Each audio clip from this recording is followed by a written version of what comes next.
Hi everyone. In our crops class today, we're talking about geraniums. They are an old garden center crop, been around for a long time. I think probably from the 50s right through into the early 80s, it was the number one bedding plant. It has fallen to the wayside, but I think may be experiencing a bit of a resurgence. One of the reasons why it may be a little less popular or had become less popular is because geraniums require some maintenance in your garden. You have to remove the flowers once they're done, so deadhead them as they're called, to encourage new flowers to form and prevent disease from the petals as they fall onto the foliage. There are some new varieties that are fairly well cleaning. We're going to look at a little bit about the different types of geraniums, but the trailing ivy ones seem to be really popular in Europe, especially. One thing that makes geranium something that might be more popular in the future is that they are quite drought tolerant. So, interesting. Let's have a look.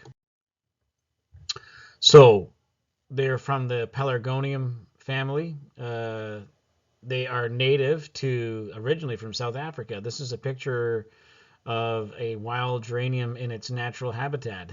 It's like, you think of Africa, you think of like lions and giraffes and stuff like that. But yes, geraniums. So, anyways, rocky mountainous terrain, right? So lots of light in the sense that there's no overstory of plants competing.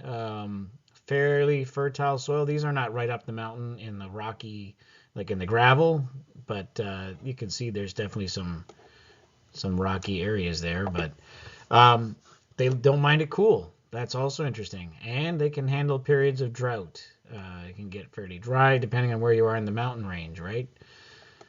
Um, Close-up picture, just sort of to sear into your mind, is what a natural geranium might look like. Interestingly, in Ontario, we have wild geraniums. They look like this. All right, so they're single flowers. Uh, the leaves still have that sort of classic pentate shape. I don't know why I'm doing this, but I'm sure you can see what a leaf looks like. Anyways, um, colors generally are in this range. In the wild, you'll see some sort of deeper burgundy and white, and then the purple in between.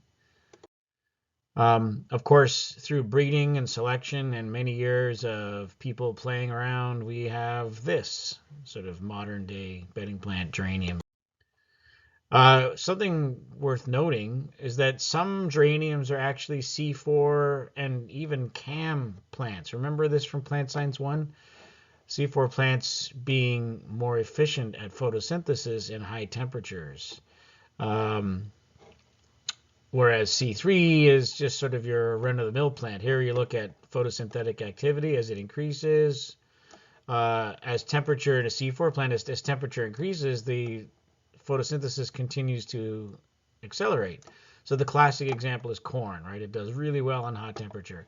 Whereas C3 plant kind of maxes out and its respiration matches its photosynthesis, and there's really no more productivity anymore.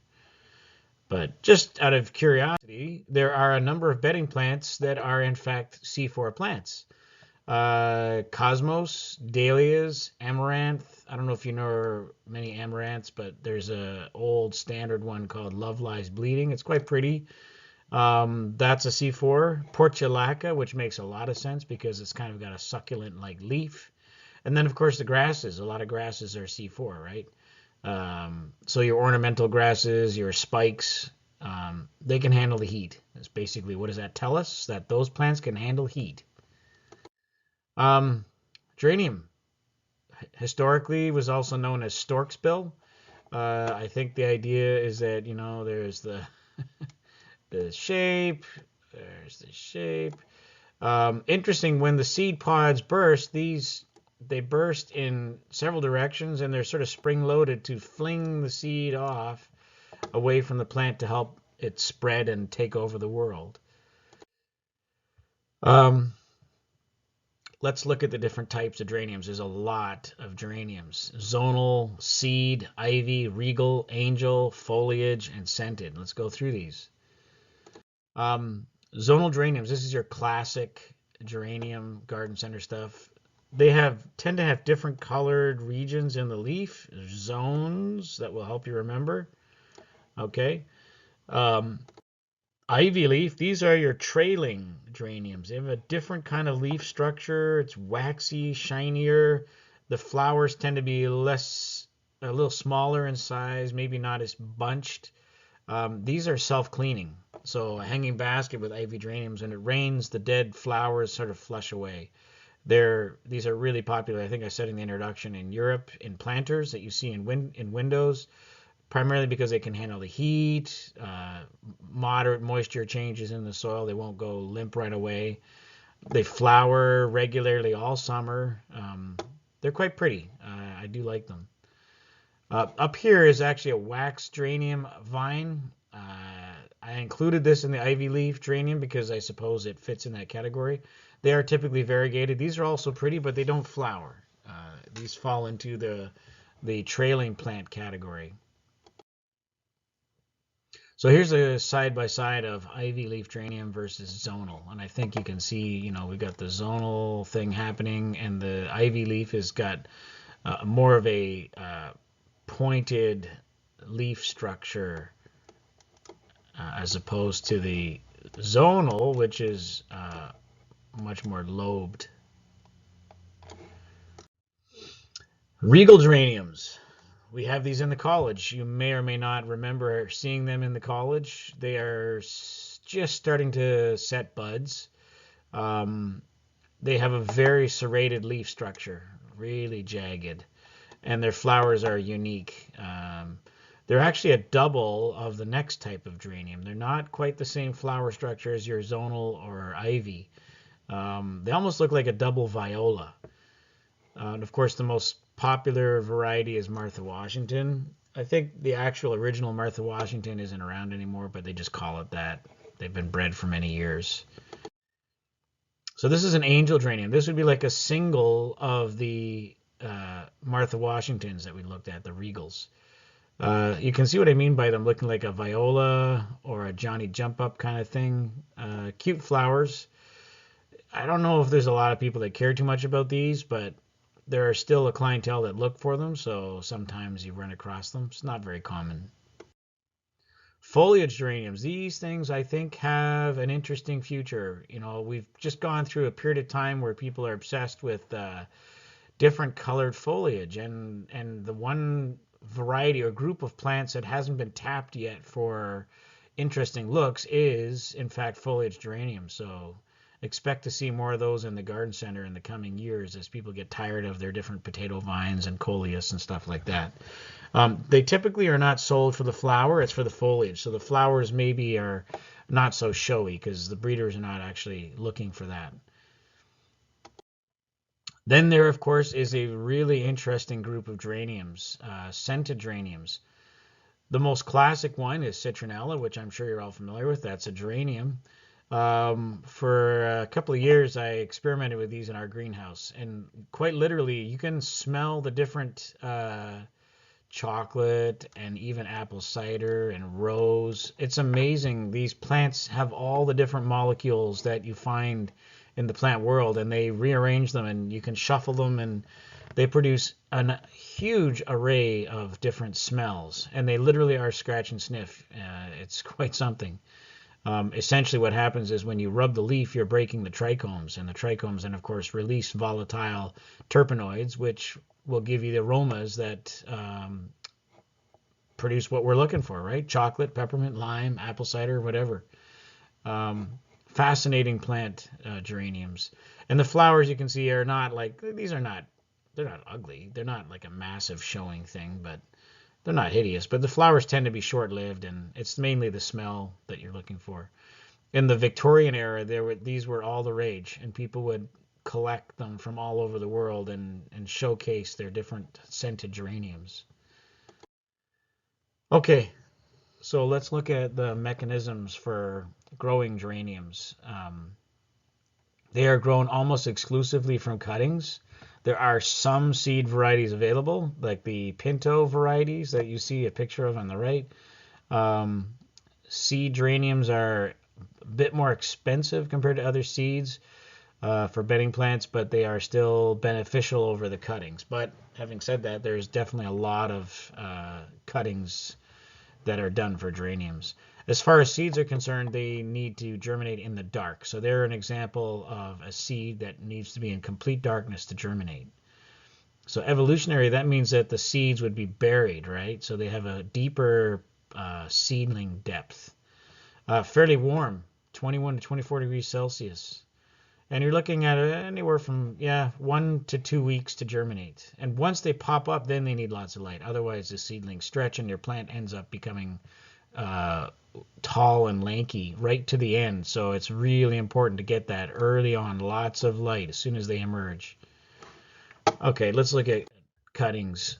Cuttings have to be culture virus indexed. Geraniums, as much as they sound so fantastic, they are quite prone to a lot of diseases. Bacterial, fungal, and as you'll see later, viral. Um, a lot of the symptoms look very similar. Obviously, in this one, on the bottom of the leaf, you can see there's some fungal fruiting bodies, so we know that's a fungal infection. But the spots and stuff, these are indicative of bacterial and some fungal infections. But there's the list: Xanthomonas, pelargoni. Of course, that's specific to geraniums, right? Pseudomonas solanacearum, Verticillium alboatrum, and then these are all collectively called bacterial wilt, because if you look at the leaves, when they become infected, the leaves wilt, mainly because vasculature is plugged. Viruses, as always, they're an issue with plants and apparently humanity. But there is a lot of the classic ones: tobacco, tomato, but then look, we've got one just for geraniums: Pelargonium ring spot. That's this one down here.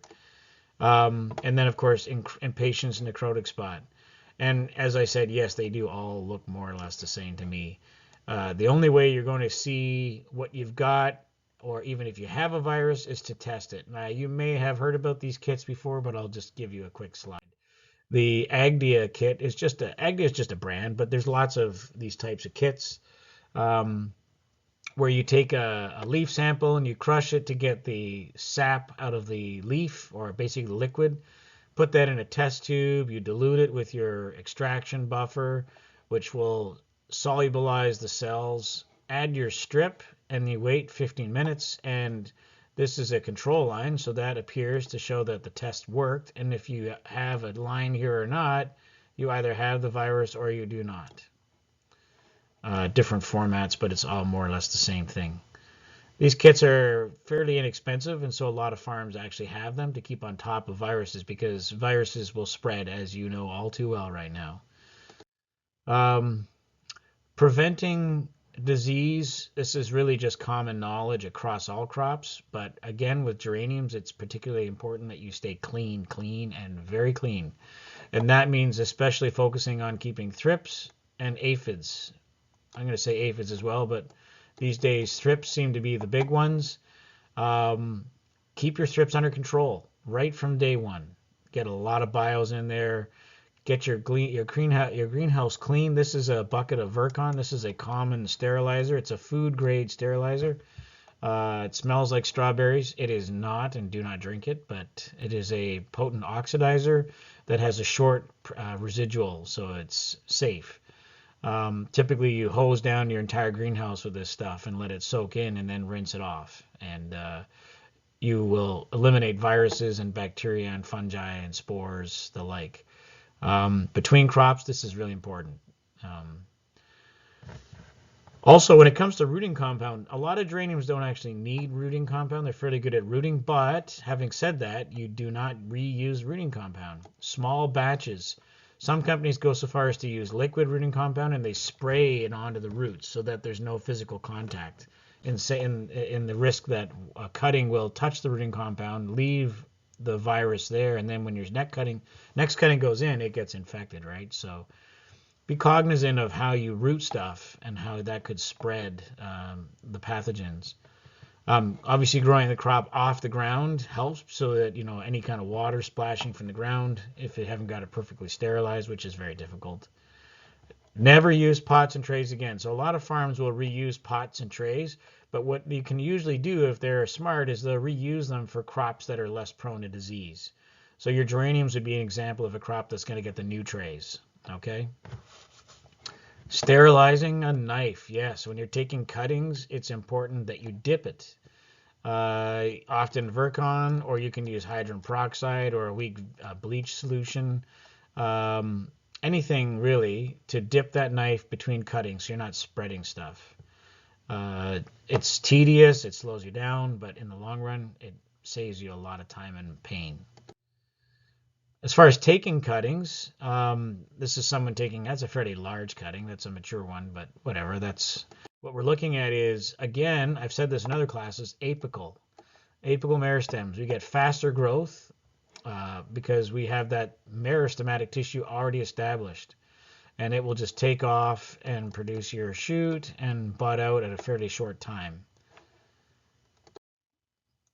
What's interesting is a lot of companies now, Syngenta, ECA, a couple others, will provide the cuttings that what they call pre-calloused, which is really cool. That means that basically they stick the cuttings into a media and they form a callus at the bottom of the cutting, and then they ship it.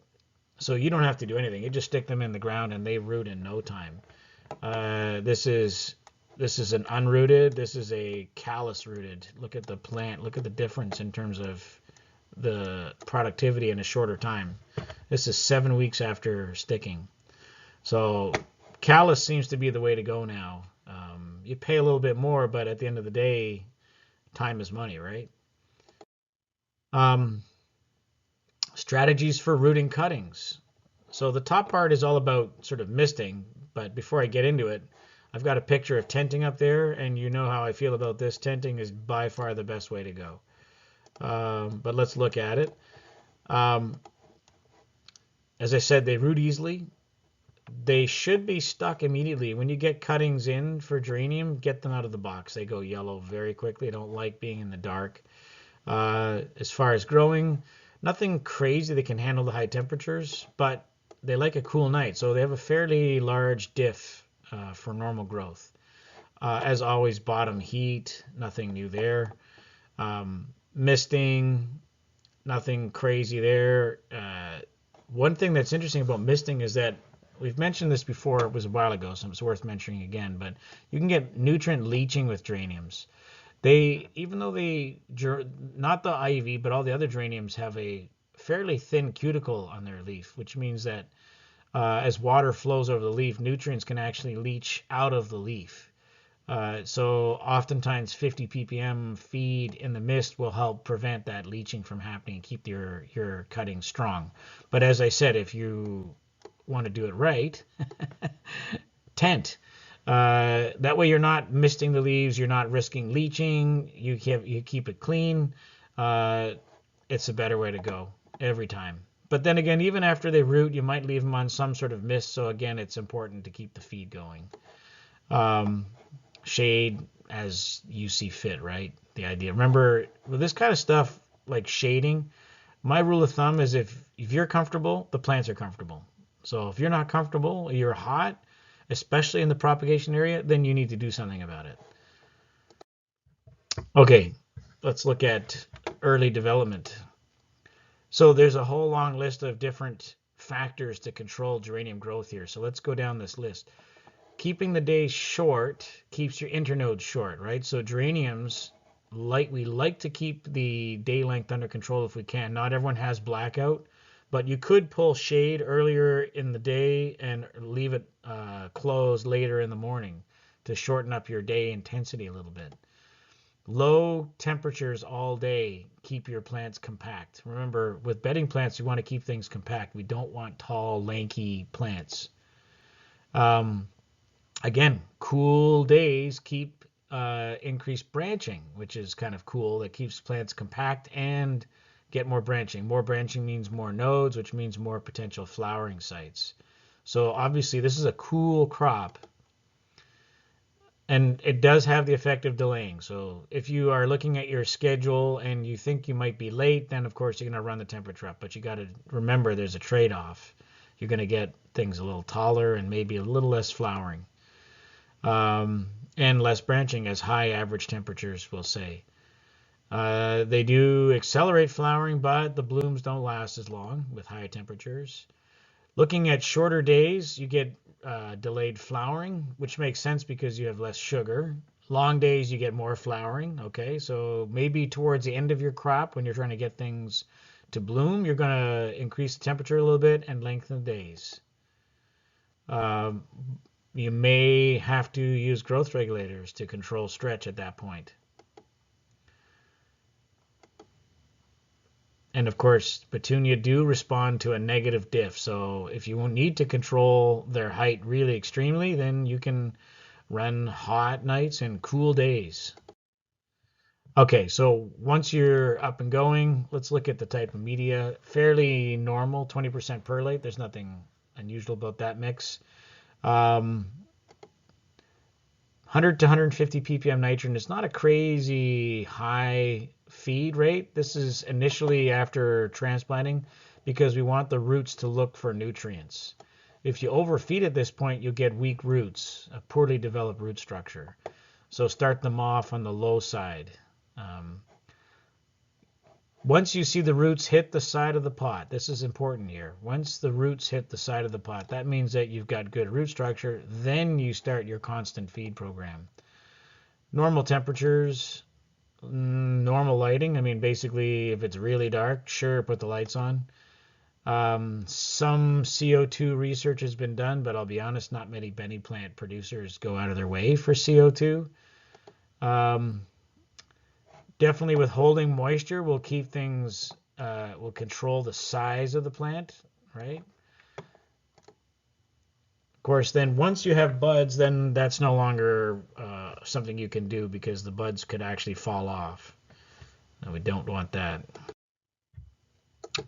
Okay, heading into your crop, it's more mature now.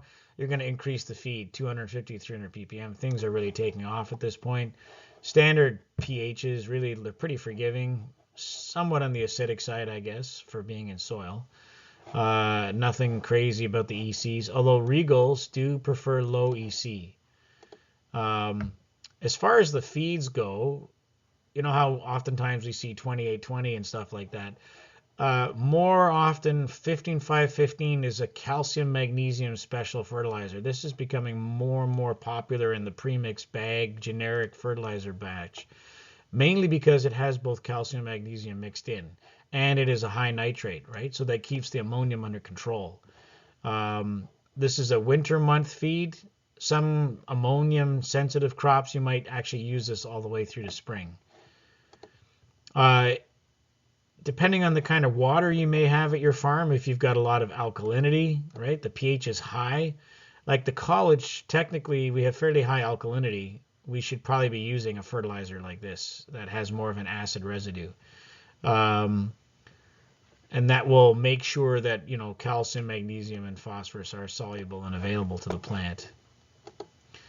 15-15-15. This is an interesting feed. This is related to one you're probably all familiar with, 20-20-20. So some people throw 15-15-15 on their geraniums towards the end of the crop, primarily because it's got more ammonium and it will push the crop. That's about it. But really, keeping in your 15-5-15 or 21-55-20 is your better bet for all-round feed. As far as watering the crop, we do want to look for roughly 15% leach coming out the bottom of the pot. For various reasons, primarily to make sure we're not getting salt buildup. These are fairly high numbers of feed, so we want to make sure that whatever's not being used and is accumulating is washed out of the root zone at the bottom. Yeah. So this is a well-grown geranium. This is a not so well-grown geranium. This is something that we got to talk about as well. Geraniums are the classic crop to discuss ooedema. What is ooedema? Well, this is what the underside of a geranium looks like. Although a lot of other crops will have something like this when they suffer from ooedema. It's often mistaken as pest damage when in fact it is not. What it is the spongy mesophyll in the middle of the leaf. If you remember your Plant Science 1 leaf anatomy, the spongy mesophyll actually ruptures through the epidermis. So what ends up happening here is we've got high sugar content in the leaf. It's a nice weather, kind of. You had 4 days of sunshine, and the plant's been very successful at making sugars. Then you have a cloudy day with high humidity. All right, that's the problem. Water moves into the spongy mesophyll because of osmotic gradient, because the sugars are all there, right? But the water has nowhere to go.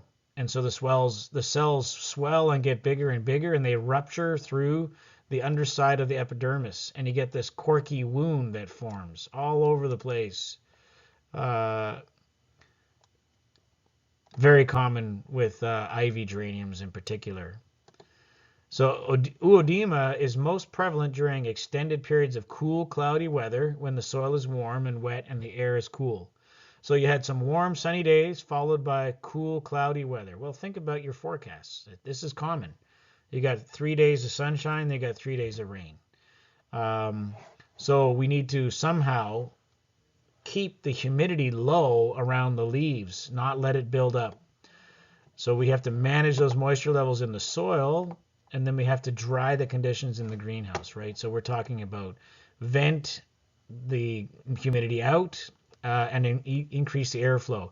There's a phrase I always like to say. It's called heat and burp, where you put some heat into the greenhouse and then you vent it out. That's how you get rid of humidity.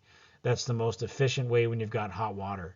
Dump a little bit of heat into your pipes, raise the temperature of the air. That increases the moisture capacity of the air. Open the vents, that warm air rises up and out, and then close the vents, and you've eliminated a lot of that moisture. So heat and burp. Yes, if you have really high humidity, you may want to make sure your soil doesn't get too hot. So my heat and burp idea might seem like a bad idea, but I would still do it. Let's look at some nutrient deficiencies. There's nothing really new here. You're looking at an old leaf for nitrogen, so your typical yellowing. What is maybe a bit interesting about it is that most of the time nitrogen deficiencies, the entire leaf becomes yellow, not the edges of the older leaves.